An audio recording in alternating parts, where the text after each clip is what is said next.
ವೀಕ್ಷಕರೇ, ನಿಮಗೆಲ್ಲರಿಗೂ ನಮಸ್ಕಾರ. ರಿಪಬ್ಲಿಕ್ ಕನ್ನಡದ ಡಿಜಿಟಲ್ ಲೈವ್ ವಿಶೇಷಕ್ಕೆ ಸ್ವಾಗತ. ನಾನು ಶ್ರೀಪಾದ್ ಪಾಟೀಲ್. ತಮಗೆಲ್ಲರಿಗೂ ಗೊತ್ತಿರುವ ಹಾಗೆ ತುಮಕೂರಿನಲ್ಲಿ ನಿನ್ನೆ ಮೊನ್ನೆ ಎಲ್ಲ ಯಾವ ರೀತಿ ಹೇಮಾವತಿ ನದಿ ನೀರಿನ ವಿಚಾರ ಸಂಘರ್ಷಕ್ಕೆ ಕಾರಣ ಆಯಿತು ಅನ್ನೋದು ತಮಗೆಲ್ಲರಿಗೂ ಗೊತ್ತಿರುವಂತಹ ವಿಚಾರ. ಇನ್ನು ಮತ್ತೊಂದು ಕಡೆ ಇದೇ ಹೇಮಾವತಿ ನದಿ ನೀರಿನ ವಿಚಾರ ಈಗ ರೈತರು, ಸರ್ಕಾರ, ರಾಜಕಾರಣಿಗಳು ಸಂಘರ್ಷಕ್ಕೆ ಕಾರಣ ಆಗಿದೆ.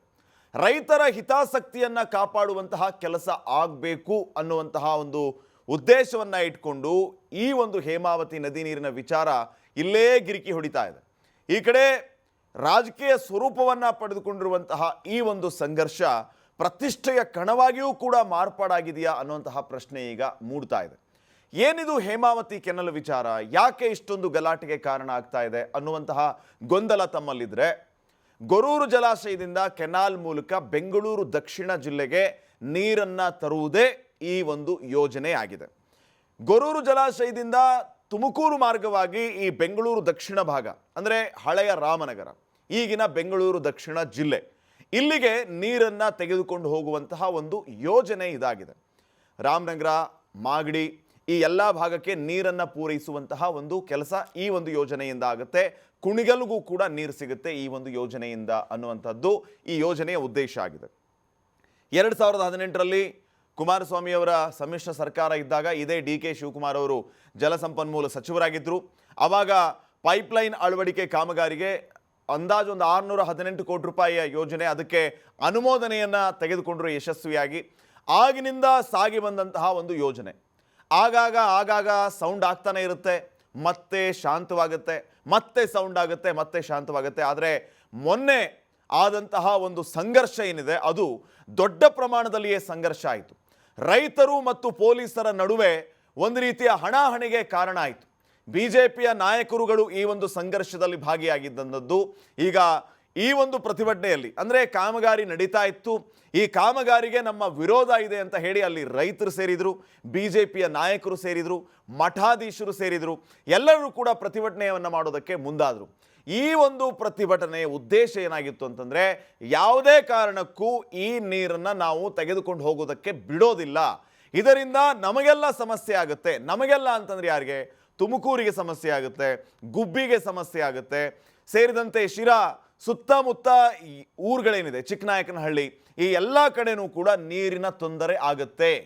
ನಾವು ನೀರಿನ ತೊಂದರೆಯನ್ನು ಮಾಡಿಕೊಂಡು ಬೇರೆ ಕಡೆ ನೀರು ಬಿಡೋದಕ್ಕೆ ಸಾಧ್ಯ ಆಗುತ್ತಾ? ರೈತರ ಹಿತ ಕಾಪಾಡ್ತೀವಿ ಅಂತ ಹೇಳ್ತೀರಿ, ಹಾಗಿದ್ರೆ ತುಮಕೂರು ಜಿಲ್ಲೆಯ ರೈತರೆಲ್ಲ ಕೂಡ ಸತ್ತೋಗ್ಬೇಕಾ ಅನ್ನುವಂಥದ್ದು ಅಲ್ಲಿನ ರೈತರ ಪ್ರಶ್ನೆ ಆಗಿದೆ. ಮಾನ್ಯ ಡಿ.ಸಿ.ಎಂ. ಡಿ.ಕೆ. ಶಿವಕುಮಾರ್ ಅವರು ಈ ಬಗ್ಗೆ ಬಹಳ ಸ್ಪಷ್ಟವಾಗಿ ಹೇಳಿದ್ದಾರೆ. ರೈತರ ಹಿತ ಕಾಪಾಡುವಂತಹ ಕೆಲಸ ಆಗುತ್ತೆ, ಯಾವುದೇ ಕಾರಣಕ್ಕೂ ನಾವು ಇದನ್ನು ಒಬ್ಬ ರೈತರಿಗೆ ಅನ್ಯಾಯ ಮಾಡಿ ಮತ್ತೊಬ್ಬರಿಗೆ ನ್ಯಾಯ ಒದಗಿಸುವಂಥ ಕೆಲಸ ಅಂತ ಅಲ್ಲ, ಎಲ್ಲರ ಹಿತ ಕಾಪಾಡುವಂಥ ಕೆಲಸ ಆಗುತ್ತೆ ಅಂತ ಹೇಳಿದ್ದಾರೆ. ಸೊ ಮೊನ್ನೆ ನಡೆದಂತಹ ಹೋರಾಟದಲ್ಲಿ ಸುರೇಶ್ ಗೌಡರು ಬಿಜೆಪಿಯ ಶಾಸಕರು ಇದ್ದರು, ಹಾಗೆಯೇ ಇನ್ನುಳಿದ ಶಾಸಕರಾಗಿರುವಂತಹ ಜ್ಯೋತಿ ಗಣೇಶ್ ತುಮಕೂರು ನಗರ ಶಾಸಕರು, ಸೇರಿದಂತೆ ಕೃಷ್ಣಪ್ಪ ಅವರು, ಈ ಎಲ್ಲ ನಾಯಕರುಗಳು ಕೂಡ ಈ ಒಂದು ಹೋರಾಟದಲ್ಲಿ ಭಾಗಿಯಾಗಿದ್ದರು. ಇವರೆಲ್ಲರ ವಿರುದ್ಧ ಸದ್ಯ FIR ದಾಖಲಾಗಿದೆ. 2 ಮಠಾಧೀಶರ ವಿರುದ್ಧನೂ ಕೂಡ ಹೆಸರು ಹೇಳದೆ FIR ಅನ್ನು ದಾಖಲು ಮಾಡಲಾಗಿದೆ. FIR ರಾಜಕಾರಣ ಆಗ್ತಾ ಇದೆ ಅನ್ನುವಂತಹ ಆರೋಪವೂ ಕೂಡ ಈಗ ಸರ್ಕಾರದ ವಿರುದ್ಧ ಕೇಳಿ ಬರ್ತಾ ಇದೆ. ಇಷ್ಟೊಂದು ವಿರೋಧ ಇದ್ದರೂ ಕೂಡ ಯಾಕೆ ನೀವು ರೈತರ ಹೊಟ್ಟೆ ಮೇಲೆ ಹೊಡೆದು ಪ್ರತಿಷ್ಠೆಯಾಗಿ ತಗೊಂಡು ಈ ಒಂದು ನಾಲೆಯ ಕಾಮಗಾರಿಯನ್ನು ಮಾಡ್ತಾ ಇದ್ದೀರಿ ಅನ್ನುವಂಥದ್ದು ಈ ಎಲ್ಲ ಪ್ರತಿಭಟನಾ ನಿರತರ ಪ್ರಶ್ನೆ ಆಗಿದೆ. ಮತ್ತೊಂದು ಕಡೆ ಈಗಾಗಲೇ ಸರ್ಕಾರ ಈ ಬಗ್ಗೆ ಸ್ಪಷ್ಟನೆಯನ್ನು ಕೊಟ್ಟಿದೆ. ಗೊರೂರು ಜಲಾಶಯದಿಂದ ತುಮಕೂರು ಮಾರ್ಗವಾಗಿ ಬೆಂಗಳೂರು ದಕ್ಷಿಣ ಜಿಲ್ಲೆಗೆ ನೀರನ್ನು ಹರಿಸುವಂತಹ ಒಂದು ಸದುದ್ದೇಶ ಇದು. ಈ ಸದುದ್ದೇಶದಿಂದ ಯಾರಿಗೂ ಕೂಡ ಅನ್ಯಾಯ ಆಗೋದಿಲ್ಲ, ಆ ಭಾಗದ ರೈತರು ಕೂಡ ಬದುಕ್ತಾರೆ, ಅವರಿಗೂ ಕೂಡ ಹಕ್ಕಿದೆ ಅನ್ನೋ ರೀತಿಯಲ್ಲಿ ಸರ್ಕಾರ ಮಾತಾಡ್ತಾ ಇದೆ. ರಂಗನಾಥ ಸ್ವಾಮಿ ಏತ ನೀರಾವರಿ ಅಂತ, ಆ ಏತ ನೀರಾವರಿ ಯೋಜನೆಗೆ ಈ ನೀರು ಉಪಯುಕ್ತವಾಗುತ್ತೆ. ಹೀಗಾಗಿ ಹೇಮಾವತಿ ನದಿ ನೀರನ್ನು ಮಾಗಡಿಗೆ, ರಾಮನಗರಕ್ಕೆ ತಗೊಂಡ್ಕೊಂಡು ಹೋಗುವಂಥ ಒಂದು ಉದ್ದೇಶ. ಅಲ್ಲಿ ನೀರನ್ನು ಬಿಟ್ಟರೆ ನಮಗೆ ಭಾಳ ಸಮಸ್ಯೆ ಆಗುತ್ತೆ, ಸೊ ನಮ್ಮ ಸಮಸ್ಯೆಯನ್ನು ಕೇಳೋರು ಯಾರು ಅನ್ನುವಂಥದ್ದು ಈ ಎಲ್ಲ ತುಮಕೂರು ರೈತರ ಒಂದು ಒಕ್ಕೋರಲ ಅಭಿಪ್ರಾಯ ಆಗಿದೆ. ಇನ್ನು ಮತ್ತೊಂದು ಕಡೆ ನಾವು ಗಮನಿಸ್ತಾ ಇದ್ದೀವಿ, ನಾನಾ ರೀತಿಯ ಅಭಿಪ್ರಾಯಗಳು ಈ ಹೋರಾಟದ ವಿಚಾರವಾಗಿ ವ್ಯಕ್ತವಾಗ್ತಾ ಇದೆ.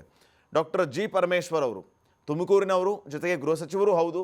ಅವ್ರು ಹೇಳ್ತಾ ಇರೋದು ರಾಜಕೀಯ ದುರುದ್ದೇಶ ಇದರಲ್ಲಿ ಅಡಗಿದೆ.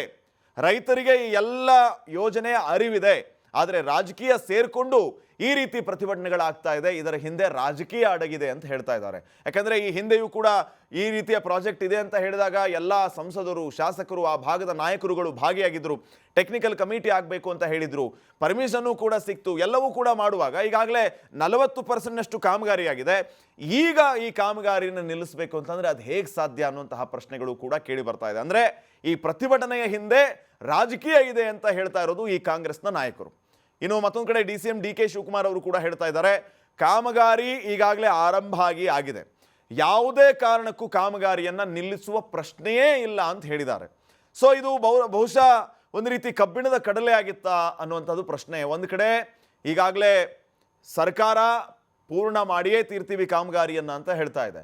ಈ ಕಡೆ ರೈತರು, BJPಯ ನಾಯಕರು ಇದಕ್ಕೆ ವಿರೋಧವನ್ನು ವ್ಯಕ್ತಪಡಿಸ್ತಾ ಇದ್ದಾರೆ. ಈ ಮಧ್ಯೆ ಏನಾಗ್ಬೋದು ಈ ಒಂದು ಯೋಜನೆ ಅನ್ನುವಂಥದ್ದು ಸದ್ಯಕ್ಕಿನ ಪ್ರಶ್ನೆ ಆಗಿದೆ. ಇನ್ನು ಸಿದ್ದರಾಮಯ್ಯ ಅವರು ಕೂಡ ಹೇಳಿದ್ದಾರೆ, ಕಾಮಗಾರಿಯನ್ನು ನಿಲ್ಲಿಸುವಂಥದ್ದು ಒಳ್ಳೆಯ ವಿಚಾರ ಅಲ್ಲ, ಕಾಮಗಾರಿಯನ್ನು ನಿಲ್ಲಿಸಬಾರದು, ಎಲ್ಲರ ಹಿತವನ್ನು ಕಾಪಾಡುವುದು ಸರ್ಕಾರದ ಉದ್ದೇಶ ಆಗಿದೆ, ಆ ನಿಟ್ಟಿನಲ್ಲಿ ನಾವು ಕೆಲಸ ಮಾಡ್ತೀವಿ ಅಂತ ಸಿದ್ದರಾಮಯ್ಯ ಅವರು ಕೂಡ ಹೇಳಿದ್ದಾರೆ. ಆದರೆ ಇಲ್ಲಿ ನಮಗೆ ಅನ್ಯಾಯ ಆಗುತ್ತೆ, ಇದರಲ್ಲಿ ನಾವು ಕಾಂಪ್ರಮೈಸ್ ಆಗೋದಿಲ್ಲ. ಮುಂದಿನ ಪೀಳಿಗೆಗೆ, ಈಗಿನ ಪೀಳಿಗೆಗೆ ನೀರೇ ಸಿಗೋದಿಲ್ಲ, ನಾವು ನೀರನ್ನು ನಂಬಿ ಜೀವನ ಮಾಡುವಂಥವರು. ಇಲ್ಲಿ ಕೃಷಿ ಆಗಬೇಕು ಅಂತಂದರೆ ಈ ಹೇಮಾವತಿಯ ನದಿ ನೀರು ಬೇಕು. ಆ ನೀರು ನಮಗೆ ಸಿಗಲಿಲ್ಲ, ಆ ನೀರನ್ನು ನಮ್ಮ ಊರ ಮೇಲೆ ತಗೊಂಡು ಬೇರೆಯವರಿಗೆ ಒಯ್ದು ಕೊಡ್ತೀರಿ ಅಂತಂದರೆ ನಾವೇನು ಮಾಡೋಣ ಅನ್ನುವಂಥದ್ದೇ ಈಗ ಪ್ರಶ್ನೆ ಆಗಿದೆ. ಸೊ ಸದ್ಯಕ್ಕೆ ಈ ಎಲ್ಲ ವಿಚಾರಗಳ ಬಗ್ಗೆ ಈ ರೀತಿ ನಾನಾ ರೀತಿಯ ಆಯಾಮಗಳಲ್ಲಿ ಚರ್ಚೆ ಆಗ್ತಾ ಇದೆ. ಇದು ಮುಂದೆ ಸರ್ಕಾರ ಇದನ್ನು ಇನಿಷಿಯೇಟಿವ್ ಆಗಿ ತೆಗೆದುಕೊಂಡು, ಅಂದರೆ ರೈತರು ಈಗ ಹೋರಾಟ ಮಾಡ್ತಾ ಇದ್ದಾರೆ, ಆ ರೈತರ ಕಣ್ಣು ಒರೆಸುವಂತಹ ಕೆಲಸ ಆಗಬೇಕು. ಅವರು ಕಣ್ಣೀರು ಹಾಕ್ತಿದ್ದಾರೆ ನಮ್ಗೆ ನೀರಿಲ್ಲ ಅಂತ ಹೇಳಿ. ಸೊ ಅವರ ಕಣ್ಣೀರು ಒರೆಸುವಂತಹ ಕೆಲಸ ಸರ್ಕಾರದಿಂದ ಯಾವ ರೀತಿ ಆಗುತ್ತೆ? ಅವರೆಲ್ಲರನ್ನ ವಿಶ್ವಾಸಕ್ಕೆ ತಗೊಂಡು ಕಾಮಗಾರಿ ಮಾಡ್ತಾರಾ, ಅಥವಾ ಈಗಾಗಲೇ ಇವರು ಆರೋಪ ಮಾಡ್ತಾ ಇರುವಂತೆ, ಅಂದರೆ ಪೊಲೀಸರನ್ನು ಬಳಸ್ಕೊಂಡು, ಅಧಿಕಾರವನ್ನು ಬಳಸ್ಕೊಂಡು, ನಮ್ಮ ಹೋರಾಟವನ್ನು ಹತ್ತಿಕ್ಕಿ ಈ ರೀತಿ ಅವರು ಕಾಮಗಾರಿಯನ್ನು ಮಾಡ್ತಾ ಇದ್ದಾರೆ, ನಾವು ಯಾವುದೇ ಕಾರಣಕ್ಕೂ ಇದನ್ನು ಬಿಡೋದಿಲ್ಲ ಅಂತ ಹೇಳಿ ಸುರೇಶ್ ಗೌಡ, ಜ್ಯೋತಿ ಗಣೇಶ್, ಕೃಷ್ಣಪ್ಪ ಸೇರಿದಂತೆ ಓಪನ್ ಆಗಿ ಮಾತಾಡಿಬಿಟ್ಟಿದ್ದಾರೆ. ಇನ್ನು ಮತ್ತೊಂದು ಕಡೆ ಒಂದು ವಿಚಾರವನ್ನು ನಾವು ಗಮನಿಸಬೇಕಾಗತ್ತೆ. ಈ ವಿಚಾರದ ಬಗ್ಗೆ ರಂಗನಾಥ್ ಅವರು ಕೂಡ ಮಾತಾಡಿದ್ದಾರೆ. ಕುಣಿಗಲ್ನ ಶಾಸಕರಾಗಿರುವಂಥ ಡಾಕ್ಟರ್ ರಂಗನಾಥ್ ಅವರು ಹೇಳ್ತಾ ಇರೋದೇನಂತಂದರೆ, ಕಳೆದ 20 ವರ್ಷಗಳಿಂದ ನಮ್ಮ ಕುಣಿಗಲ್ಗೆ ಅನ್ಯಾಯ ಆಗ್ತಾ ಇದೆ. ಹೋರಾಟಗಾರರು ಅಂದರೆ ರೈತರ ದಿಕ್ಕು ತಪ್ಪಿಸುವಂತಹ ಕೆಲಸವನ್ನು ರಾಜಕಾರಣಿಗಳು ಮಾಡ್ತಾ ಇದ್ದಾರೆ. ಅವರಿಗೆ ಯೋಜನೆ ಅರಿವಿದೆ, ಆದರೆ ಅವರ ಮೈಂಡ್ ವಾಶ್ ಮಾಡಿ ಅವರನ್ನು ಹೋರಾಟಕ್ಕೆ ಕರ್ಕೊಂಡು ಬರುವಂಥ ಕೆಲಸ ಆಗ್ತಾ ಇದೆ. ಕಾಮಗಾರಿ ನಿಂತರೆ ನಮಗೆ ಅನ್ಯಾಯ ಆಗುತ್ತೆ, ಕಾಮಗಾರಿ ನಿಲ್ಲಬಾರ್ದು, ನಮಗೂ ಕೂಡ ನ್ಯಾಯ ಸಿಗಬೇಕು, ಕಳೆದ 20 ವರ್ಷಗಳಿಂದ ಅನ್ಯಾಯ ಆಗ್ತಾ ಇದೆ ನಮಗೆ, ಇದನ್ನು ಯಾರು ಪ್ರಶ್ನೆ ಮಾಡೋರು ಅಂತ ಕುಣಿಗಲ್ ರಂಗನಾಥ್ ಅವರು ಕೂಡ ಕೇಳ್ತಾ ಇದ್ದಾರೆ. ಸೊ ಈ ಪ್ರಕಾರವಾಗಿ ಶಿರಾ, ಗುಬ್ಬಿ, ತುಮಕೂರು ಗ್ರಾಮಾಂತರ, ತುಮಕೂರು ನಗರ, ಚಿಕ್ಕನಾಯಕನಹಳ್ಳಿ ಈ ಎಲ್ಲ ಭಾಗದ ರೈತರು ನಮಗೆ ಅನ್ಯಾಯ ಆಗುತ್ತೆ ಅಂತ ಹೋರಾಟ ಮಾಡ್ತಾ ಇದ್ರೆ, ಈ ಕಡೆ ಕುಣಿಗಲ್ ಶಾಸಕರು ನಮಗೆ ಅನ್ಯಾಯ ಆಗುತ್ತೆ, ಆ ಕಾಮಗಾರಿ ನಡಿಲೇಬೇಕು ಅಂತ ಹೇಳ್ತಾ ಇದ್ದಾರೆ. ಇನ್ನು ಮಾಗಡಿ ರಾಮನಗರ ಭಾಗಕ್ಕೆ ಈ ಒಂದು ಯೋಜನೆಯಿಂದ ಅನುಕೂಲ ಆಗುತ್ತೆ ಅನ್ನುವಂಥದ್ದು, ಇದು ಬಹಳ ವರ್ಷಗಳಿಂದ ನಡ್ಕೊಂಡು ಬರ್ತಾ ಇರುವಂಥದ್ದೇ ಗೊಂದಲ. ಇದಕ್ಕೊಂದು ಪರ್ಮನೆಂಟ್ ಆದಂಥ ಸೊಲ್ಯೂಷನ್ ಬೇಕು, ರೈತರನ್ನ ವಿಶ್ವಾಸಕ್ಕೆ ತಗೋಬೇಕು. ಅವರಿಗೆ ಸದ್ಯಕ್ಕೆ ಈ ರೀತಿಯ ಯೋಜನೆಯಿಂದ ನಿಜಕ್ಕೂ ಅಲ್ಲಿನ ರೈತರಿಗೆ ತೊಂದರೆ ಆಗುತ್ತಾ? ಆ ರೈತರಿಗೆ ತೊಂದರೆ ಆಗುತ್ತೆ ಅಂತಂದರೆ ಸರ್ಕಾರ ಇದನ್ನು ಗಂಭೀರವಾಗಿ ತಗೋಬೇಕು. ಯಾಕಂದರೆ ಇಲ್ಲಿಯವರು ರೈತರೇ, ಇವರಿಗೆ ಅನ್ಯಾಯ ಆದರೆ ನಿಮಗೆ ಸಮಾಧಾನನ ಸರ್ಕಾರಕ್ಕೆ? ಇಲ್ಲಿ 7-8 ಪ್ರದೇಶಗಳಿಗೆ ಅನ್ಯಾಯ ಮಾಡಿ ಅಲ್ಲಿ ಒಂದು 2-3 ಪ್ರದೇಶಗಳಿಗೆ ನೀವು ನೀರು ಕೊಡ್ತೀರಿ ಅಂತಂದರೆ ಅದು ನ್ಯಾಯವೇ? ಅದು ಸೂಕ್ತವೇ? ಇದ್ರ ಬಗ್ಗೆಯೂ ಕೂಡ ಸರ್ಕಾರ ಯೋಚಿಸಬೇಕಾಗತ್ತೆ, ಯೋಜಿಸಬೇಕಾಗತ್ತೆ. ಸೊ ಈಗ ಇವರ ಹೋರಾಟ, ಇವರ ಪ್ರತಿಭಟನೆ ಏನಂತಂದರೆ, ನಮಗೆ ಅನ್ಯಾಯ ಆಗುತ್ತೆ, ನಾವು ನೀರು ಹೋಗೋದಕ್ಕೆ ಬಿಡೋದಿಲ್ಲ ಅಂತ.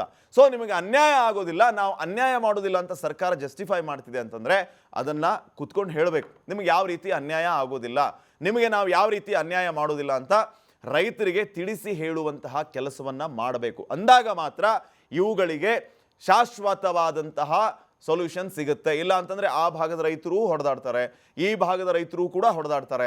ಹೊಡೆದಾಟದಲ್ಲಿ ನಮ್ಮ ರೈತರ ಬದುಕು ಹಾಳಾಗದಿರಲಿ, ರೈತರ ಬದುಕು ಯಾವಾಗಲೂ ಹಸಿರಾಗಿರಬೇಕು. ಆ ನಿಟ್ಟಿನಲ್ಲಿ ಸರ್ಕಾರಗಳು ಶ್ರಮಿಸಬೇಕು. ಅಂದಾಗ ಮಾತ್ರ ರೈತರ ಶ್ರೇಯೋಭಿವೃದ್ಧಿಯನ್ನು, ರೈತರ ಹಿತಾಸಕ್ತಿಯನ್ನು ನೀವು ಕಾಪಾಡಿದಂತೆ ಆಗುತ್ತೆ. ಇಲ್ಲ ಅಂತಂದರೆ ಇದೇ ರೀತಿಯ ಗೊಂದಲ ಮುಂದುವರಿಯುತ್ತೆ. ದಯವಿಟ್ಟು ಇದನ್ನು ಯಾವ ರಾಜಕೀಯ ನಾಯಕರು ಕೂಡ ಪ್ರತಿಷ್ಠೆಯಾಗಿ ತಗೋಬಾರ್ದು. ನಮ್ಮ ರೈತರ ಹಿತಾಸಕ್ತಿಯನ್ನು ಕಾಪಾಡಬೇಕು. ನಮಗೆ ತುಮಕೂರು ರೈತರು ಬೇಕು, ಹಳೆ ಬೆಂಗಳೂರು ದಕ್ಷಿಣ ಭಾಗದ ರೈತರು, ರಾಮನಗರ, ಹಾಗೇನೆ ಈ ಕಡೆ ಬಿಡದಿ, ಆ ಕಡೆ ಮಾಗಡಿ, ಈ ರೈತರು ಬೇಕು. ಎಲ್ಲ ರೈತರು ಒಂದೇ ನಮಗೆ. ಸರ್ಕಾರ ಎಲ್ಲ ರೈತರು ಒಂದೇ ನಮಗೆ ಅನ್ನುವಂತಹ ಭಾವದಿಂದ ಯಾರಿಗೂ ಅನ್ಯಾಯ ಆಗದೆ ಇರೋ ರೀತಿಯಲ್ಲಿ ಈ ಹೇಮಾವತಿ ಕೆನಲ್ನ ಕಾಮಗಾರಿಯನ್ನು ಮಾಡಬೇಕು.